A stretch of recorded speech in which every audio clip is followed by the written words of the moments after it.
Ayah Nijam klarifikasi soal Waberto. Katanya Waberto itu bukan geng motor atau preman, itu cuman komunitas. Simak videonya di atas ini guys.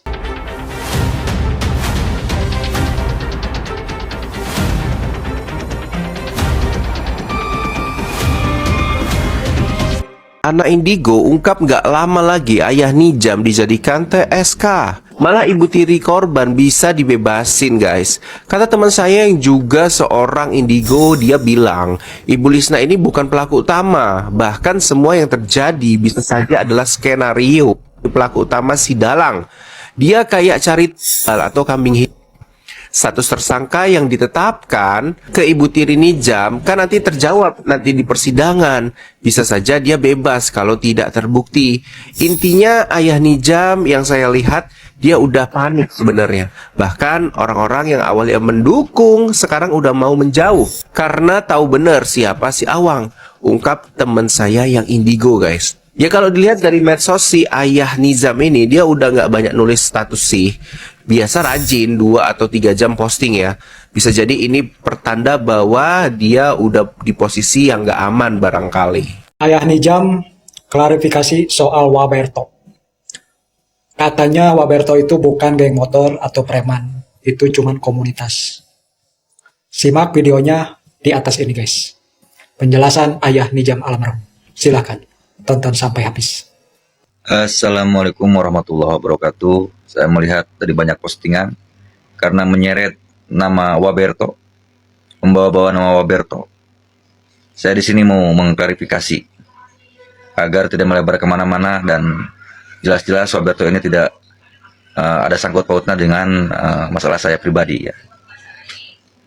Waberto ini adalah komunitas pecinta seni tato. Waberto ini bukan geng motor, tidak masuk kategori geng ataupun orang-orang radikal. Tapi Waberto ini pecinta seni tato. Yang dimana di komunitas itu pembinanya saya. Jadi saya tahu persis, anggota Waberto itu bukan anak-anak Badung ya, bukan anak-anak geng, bukan. Mereka hanya pecinta seni tato. Dan saya di situ sebagai pembina ada alasannya. Justru agar menjadikan mereka-mereka semua menjadi lebih baik dan positif. Insya Allah. Jadi kepada semua, mohon jangan bawa-bawa anggota Waberto. Waberto tidak ada sangkut pautnya dengan permasalahan saya yang manapun. Waberto bukan geng motor, Waberto bukan geng gong, Waberto adalah seni, komunitas orang-orang pecinta tato, seni tato ya. Bukan geng gong, bukan geng motor. Tidak benar kalau Waberto itu disebut geng motor. Ini klarifikasi dari saya. Wassalamualaikum warahmatullahi wabarakatuh. Tanpa mengurangi rasa hormat saya kepada Waberto ya. Cuma tolong ini pembinanya ya. Jangan jadi duta Klarisi sapi. Tolong diingatkan itu si pembina. Karena kalau Waberto mau jaya-jaya gitu ya. Jangan jadi pembinanya jangan jadi Bapak FB Pro banget atau dikit-dikit Klarisi sapi, dikit-dikit Klarisi sapi.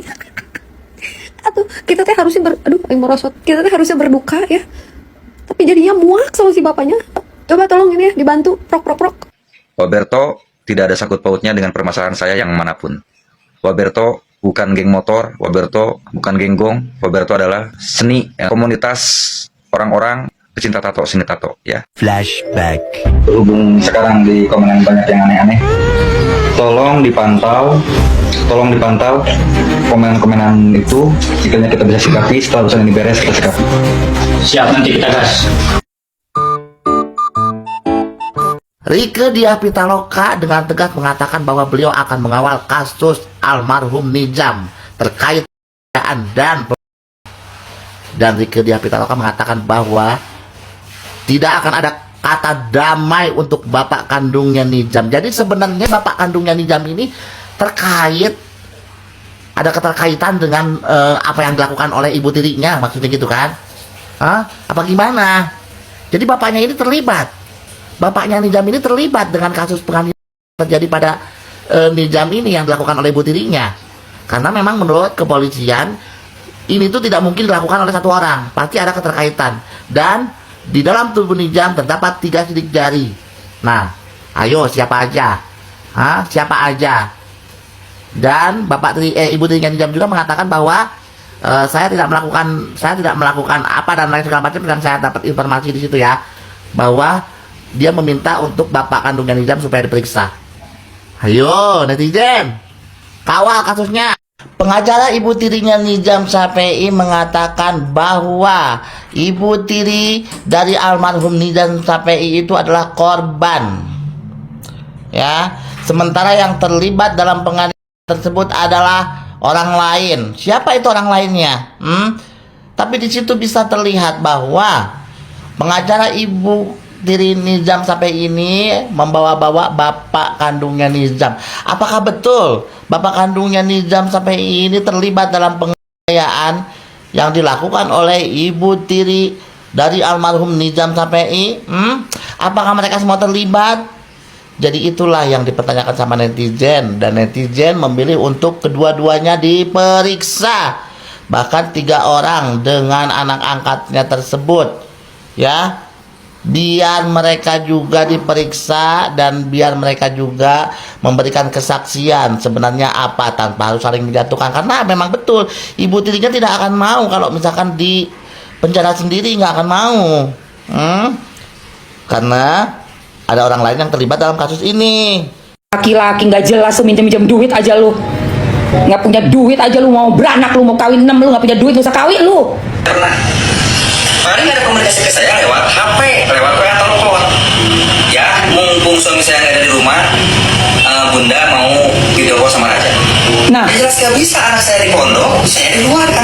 sakit sini orang. Telepon, saya bilang nggak bisa, gitu.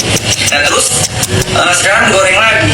Saya Sini orang gila. harus saya bilang, karena saya sekalipun saya nggak nanya, Mama Ujang harus mau. Ya Allah, Itu karena kekesalan batin saya sama mantan gila. istri. Gila. Karena dia nggak pernah datang ke sini menengok Raja gitu kan. Balik. Jadi udah saya ngomong gitu kan. Intinya Ya ampun, lu jahat bukan lu. saya ngomong itu ada unsur lain, bukan itu. Kekesalan saya sama mantan istri. Lu tahu itu sudah melakukan pelanggaran atas hak anak. Kau sudah kena di KPAI, tadi udah datang ke Komisi 3. Kau sudah mengaku di sini, catat ya guys. Dia udah ngaku di sini bahwa dia sudah memutuskan tali silaturahim antara almarhum Nizam dengan ibu kandungnya dengan mengatakan berita bohong, yaitu ibu kandung sudah meninggoy. Berarti dia mengakui. Oke, dan itu adalah pelanggaran pasal dalam anak mendapatkan hak bertemu orang tuanya. Tukang bohong ini. Kurang aja, dia ngaku ya, dia ngaku nih. Selama bertahun-tahun dari 2018 kan Raja di sini sama saya, sampai sekarang dia nggak pernah datang khusus mengundang saya ke sini. Dari mana? Ibunya dari Cianjur kan. Perjalanan ke sini cuma 4 jam. Nah, kalau emang perjalanan cuma sedikit, kenapa lu nggak yang lu aja yang nganter? Gue tanya, bacot, kenapa nggak yang lu aja yang nganter? Lu kan laki lu ya, bawa mobil lu ya sama si Raja sama Nizam, naik mobil. Kenapa lu nggak pergi ke tempat ibunya? Lu drop anak lu di situ. Berdebah kau, puter balik kau. Kenapa bukan lu? Naik motor bisa 3 jam.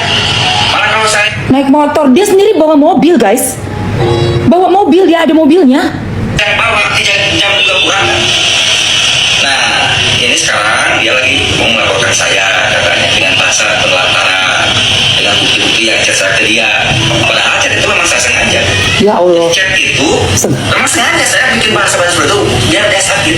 Ya Allah, bikin bahasa biar dia sakit, apa urusannya?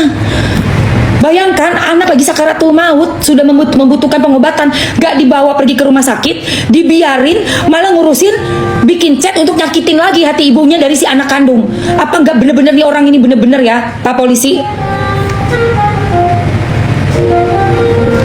Gila loh ini, jahatnya double-double. Bajingan betul orang ini.